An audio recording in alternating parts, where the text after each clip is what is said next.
Pourquoi est-ce que vous êtes venu ici à l'ostension de la Sainte Tunique? On vient parce que on a besoin de venir et puis on reçoit pas mal de belles choses en venant. Parce que c'est une occasion unique puisqu'elle ne sort pas souvent et que j'avais très à cœur de la voir. C'est très beau, c'est revivre la passion du Seigneur, c'est être avec lui. En fait, il avait sur lui pendant la passion, quand il a porté la croix, et c'est être avec lui pendant ces moments douloureux de la passion. Pouvoir marquer ma foi en tant que chrétienne, pouvoir aller prier auprès de cette tunique, pour moi c'est important. Déjà découvrir son histoire, découvrir comment elle est venue jusqu'ici, tous ces gens qui ont prié devant, c'est important pour moi aussi de rejoindre cette communauté. C'est un moment important pour l'Église, c'est un moment rare, tout ce qui est rare est précieux. Le cœur, il a envie d'aller quelque part, il a envie d'aller voir l'habit du Sauveur. Le Seigneur appelle, on vient, voilà. On est venu vénérer la Sainte Tunique parce que c'est une relique extraordinaire. On est venu pour déposer toutes les intentions que nous avons portées depuis Agen. Voilà, nous venions simplement nous rapprocher du Christ, voir ce témoin de sa passion. Il est mort pour nous, pour chacun d'entre nous. La pensée que le Christ, c'est-à-dire Dieu fait homme, a porté cette tunique est quelque chose qui est extraordinaire. Et qu'on ait pu la conserver jusque maintenant, c'est quelque chose vraiment d'exceptionnel. Ça renforce notre foi encore de voir tous ces gens, tout le monde qu'il y a. On voit qu'on n'est pas les seuls et ça renforce notre foi. C'est une tunique qui est rarement exposée et c'était une chance, je pense, pour moi, ma femme et mes enfants, de pouvoir observer, vénérer cette tunique que le Christ a portée pendant sa vie et jusqu'à sa passion. Ça me renforce dans ma foi, dans l'espérance, dans l'amour, parce qu'il a porté cette tunique dans l'amour des hommes, pour sauver les hommes de tous leurs péchés. Il est mort pour nous et voilà, ce symbole est magnifique. On a beaucoup de chance d'avoir cette relique en France, qu'elle a été conservée depuis le 1er siècle, ce qui montre les racines profondément catholiques et chrétiennes de la France. C'est pas tellement le fait que ce soit catholique ou pas catholique, c'est l'histoire, c'est comme ça. Les rois de France étaient tous chrétiens, voilà, c'est comme ça, c'est un fait.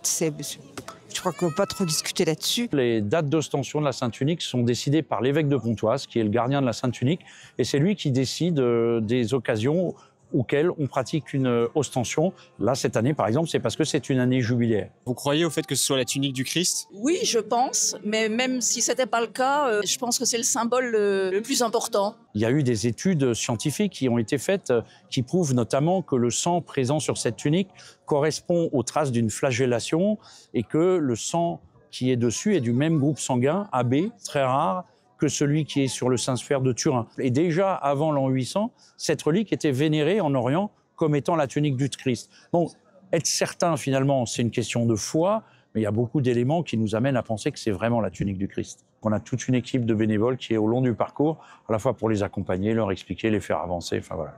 Que ça se passe dans les meilleures conditions possibles de recueillement. Voilà. Et donc là, on arrive à la fin du parcours du pèlerin, puisqu'il arrive ici devant la Sainte Tunique qui est dans la châsse qui est à côté.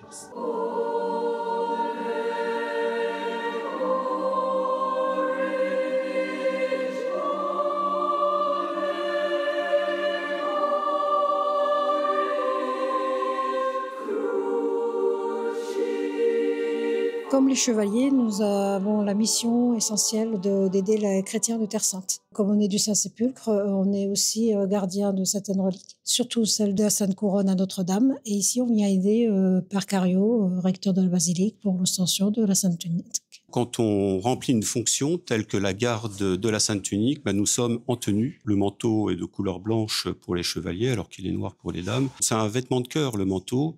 Donc, il représente la pureté qu'on est censé représenter dans une démarche à la fois d'approfondissement de notre foi, puisqu'on est un mouvement d'église, et avec le charisme particulier de soutenir les chrétiens de Terre Sainte. Et donc, il porte la croix de Jérusalem rouge. Donc, c'est une croix potencée avec 4 croisettes qui représentent les 4 plaies du Christ. Les 2 plaies des pieds, les 2 plaies des mains et la plaie du côté qui est la plaie du cœur. C'est une raison importante pour laquelle c'est le dos de la Sainte Tunique qui est présenté à la vénération des fidèles, puisque le dos est complet, à la différence du devant où il manque quelques morceaux, et le dos également est imbibé, est imprégné du sang du Christ. On lui a remis la Sainte Tunique après la flagellation. Donc la flagellation, c'était dans le dos, et donc tout le dos de la Sainte Tunique est imprégné de son sang. La relique, c'est une manière d'incarner un peu, de voir un témoin de la passion. Une tunique d'une seule couture et qui n'a pas été partagée par les soldats, qui a été tirée au sort. C'est une grâce parce que ça rassemble dans notre pays qui a tant besoin d'unité, de se rassembler autour de la foi qui est présente dans notre pays depuis plus de 1500 ans. C'est notre identité, c'est ce qui fait nos valeurs, nos traditions, notre fondement. Je revendique à ma manière, ma foi, c'est ce qui me fait vivre, c'est ce pourquoi je suis resté attaché à la vie. Je me bats pour mes valeurs, pour mon pays, pour mon drapeau, pour mes couleurs, mais je le fais avec ce que le Seigneur m'a donné. Un arbre, ça a ses racines. Vous enlevez les racines, l'arbre il tombe.